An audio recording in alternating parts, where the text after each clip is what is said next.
भद्रक रे एनकाउंटर दुर्दांत अपराधी कमलाकांत दास उर्फ बुद्धिया को एनकाउंटर होइछि। चरंपा मालगोदाम निकट रे गुली मारिला पुलिस।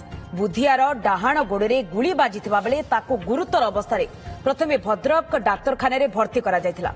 पर ताकू कटक बड़ मेडिकल को स्थानांतर करा जायछि। ता निकटरू गोटे देशी बंदूक एवं किछि गुली जबत करिछि पुलिस। बुद्धियार घर बालेश्वर तुड़ीगढ़ गाँव में होइथिबा बेले ता नारे भद्रक एवं बालेश्वर विभिन्न थाना रे एकाधिक अपराधिक मामला रही। किछि दिन तले खैरा निकटरू फायरिंग करी 15 लाख एवं सोररू 5 लाख लुट मामला रे से संपृक्त थिला। आज भोर 5:15 रे एक नंबर विहीन कला पल्सर रे सहयोगी सहित बुधिया बुलुथबा खबर पाई पुलिस घटनास्थल रे पहुंचीथिला।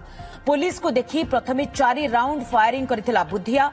शेषे पुलिस रो गुली बुधियार गोड़े रे बाजिथिला। बुधियार सहयोगी गाड़ी नहीं फेरार हो जाइछि।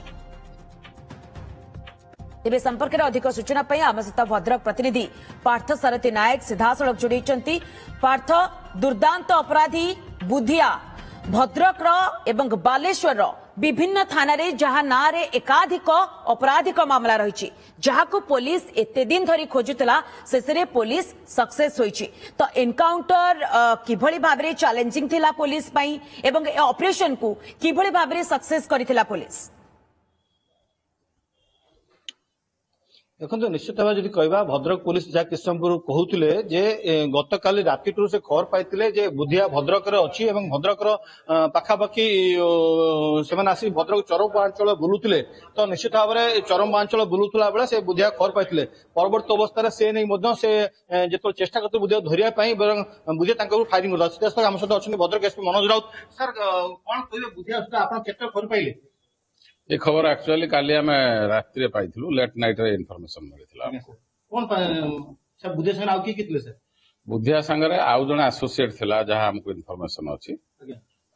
से माने गोटे किछि बड़ धरणर क्राइम करिया पय एठी आस्थिले। आगुरु मध्ये इन्फॉर्मेशन पाइथिलु जे से माने किछि सोना दुकान लूट करिवार योजना तंगर थिला। सर बुधिया नाम से केते मामला रहिछि वर्तमान?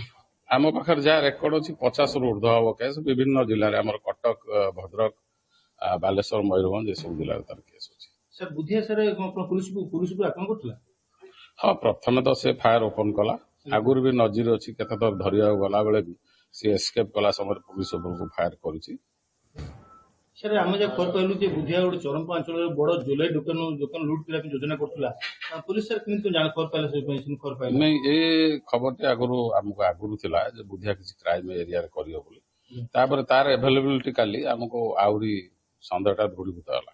सर आपण जतन खबर पाइले कोन गतकाल रात्रि प्लानिंग करथिले? नहीं गतकाल राति नुहे आम लेट नाइट जो इनफॉरमेशन आम पाइलु तापर ताकू सर्च करिया में विभिन्न जगह में सोर्स को लगैथिलु। तापर पिन पॉइंटेड इनफॉरमेशन मिलला हम जो रेलवे न्यू गुड सेट अछि से एरिया से अछि। सर आपण तो भद्रक बालेश्वर जिला सहित जड़ित अछंती। तो भद्रक बालेश्वर जिला सर प्राय खबर अछि जे बुधिया विभिन्न समय सर फायरिंग घटना करे सर से सर कोन खबर छै? हाँ से मु भी जानिछि मु आगु ताकू भी अरेस्ट करिछि एवं आगु जानिछि सेही भली सोर एरिया रे जतबे ता घरटा भी सोर एरिया रे सेठी पुलिस जतबे ताकू रेड 2-3 थर आगु करिछि। रेड कला समय से भी एस्केप करछि। काउंटर से फायर करके निजे एस्केप करछि। सर भद्रक जिला को थाना से थाना बेसी केस अछि? भद्रक रे हमर रूरल थाना रे केस अछि और वासुदेवपुर रे केस अछि। ता सहित बेसी केस तार बालेश्वर, मयूरभंज, कटक रे सर अछि। सर ये ने जिते फायरिंग करा गला बुधिया सर पुलिस ऊपर को हठात आक्रमण करला ना ना कोन करथला सर? नहीं आमे तो राउंड अप करिया समय से एस्केप करिया में फायर कर। सर बुधिया संगे जो खोजन गुडे नंबर बिनो पल्सर ट्रेन आनथला सर से नंबर बिनो जो गाड़ी ती आनथला से जो अन्य सहयोगी धरे पे कि पुलिस प्लान करूछ कि? हाँ आमे जते बॉर्डरिंग थाना अछि बालेश्वर, भद्रक आमे समस्त को कहिछु एवं समस्त नाका करिछु तांको एरिया रे। वर्तमान ताकू धरिया पे हमर सब प्रकार उद्यम चलछि। सर बुधिया को स्वास्थ्य अवस्था केम कोन अछि सर बुधिया? नहीं स्वास्थ्य अवस्था स्टेबल अछि। सर आउ कथा होची सर जेहेतु नुआ वर्ष अछि जेहेतु भद्रक रो 16 जातीय राजपथ रहउची एवं ट्रेन लाइन रहउची तो बर्तमान क्रिमिनल संख्या बढ़ी अछि। पुलिस को स्वतंत्र व्यवस्था करा जाउची कि? निश्चय हमर रात्रि तो प्रतिदिन प्रति थाना रे गोटे गोटे पॉइंट नाका चलछि। एनएच रे आमे विभिन्न समय पेट्रोलिंग रखिछु। आमे नाका रखिछु, टोल गेट रखिछु। ତା ସହିତ ଅନ୍ୟ ଯୋଉ ବୋର୍ଡରିଂ ଏରିଆ ରହିଲା ଆମର ଯୋଉଟା ଏଣ୍ଟ୍ରି ପଏଣ୍ଟ ଜିଲ୍ଲାକୁ ସେ ଜାଗାରେ ମଧ୍ୟ ନାକା ଅଛି। ତେଣୁ ଆମେ ସେ ଯୋଉ ଯେତିକି ରହିଲା ଆମର ବିଭିନ୍ନ ପ୍ରକାର କ୍ରାଇମ ହଉଛି ତା ସହିତ ଗୋମାଫିଆ ଏମାନଙ୍କୁ କାଉଣ୍ଟର କରିବା ପାଇଁ ଆମେ ବିଭିନ୍ନ ପ୍ରକାର ଉଦ୍ୟମ ଜାରି ରଖୁଛୁ। ନିଶ୍ଚିତ ଭାବରେ ଯାହା ମନୋଜ ରାଉତ ଏସପି ମନୋଜ ରାଉତ କହୁଥିଲେ ସେ ସ୍ୱତନ୍ତ୍ର ଯୋଜନା କରୁଛନ୍ତି ଯେ କିପରି ଭାବରେ କ୍ରାଇମକୁ ରୋକି ହେବ ସେ ନେଇ ମଧ୍ୟ ସ୍ୱତନ୍ତ୍ର ଖସଡ଼ା ପ୍ରସ୍ତୁତ କରାଯାଇଛି ଏବଂ ସବୁ ଅପରାଧୀ ମାନଙ୍କର ଗୋଟେ ରଫ୍ ସ୍କେଚ୍ କରାଯାଇଛି ଏବଂ ବ୍ଲୁ ପ୍ରିଣ୍ଟ କରାଯାଉଛି କିପରି ତାଙ୍କୁ ଧରାଯିବ ବୋଲି। ନିହାତି ଭାବରେ ପାର୍ଥ ଯେମିତି ଆପଣ ସୂଚନା ନଉଥିଲେ ଏବଂ ପ୍ରତିକ୍ରିୟା ଯେମିତି ବି ରଖୁଥିଲେ ଏସପି ଯେ ଏକଥା ମଧ୍ୟ କହିଛନ୍ତି ଯେଉଁମାନେ ବି ଏଭଳି ଅପରାଧିକ ଘଟଣାରେ ସମ୍ପୃକ୍ତି ସେମାନଙ୍କର ରହିଛି ସେମାନଙ୍କୁ ମଧ୍ୟ ଧରିବା ପାଇଁ ପୋଲିସ ବିଭାଗ ପକ୍ଷରୁ ଇଏ ବ୍ଲୁ ପ୍ରିଣ୍ଟ ପ୍ରସ୍ତୁତ କରାଯାଉଛି। କିନ୍ତୁ ଅନ୍ୟପଟେ ଯେହେତୁ ବର୍ତ୍ତମାନ ବୁଦ୍ଧିଆକୁ ଧରାଯାଇଛି ବୁଦ୍ଧିଆର ସହଯୋଗୀ ଯେହେତୁ ଫେରାର ହୋଇଯାଇଛି ତେଣୁ ସହଯୋଗୀକୁ ଧରିବା ପାଇଁ ପୋଲିସ କଣ ପଦକ୍ଷେପ ଗ୍ରହଣ କରୁଛି ତା ଉପରେ ନଜର ରଖିଥାନ୍ତୁ। ବହୁତ ବହୁତ ଧନ୍ୟବାଦ ପାର୍ଥ ସାରଥୀ ଆପଣଙ୍କର ତମାମ ସୂଚନା ପାଇଁ।